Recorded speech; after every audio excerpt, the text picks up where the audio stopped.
Hello বন্ধুরা, চলে এসেছি নতুন একটি ভিডিও নিয়ে। আগের ভিডিওতে তোমরা দেখেছিলে যে আমরা গেছিলাম শিবগাদি ঘুরতে।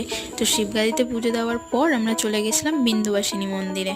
আর এখানটাতেও সেই শিবগাদির মতনই সিঁড়ি ছিল, কিন্তু শিবগাদির তুলনায় এখানে কম সিঁড়ি ছিল। শিবগাদিতে 200টার কাছাকাছি সিঁড়ি ছিল, এখানটাতে প্রায় 101টার মতো সিঁড়ি ছিল।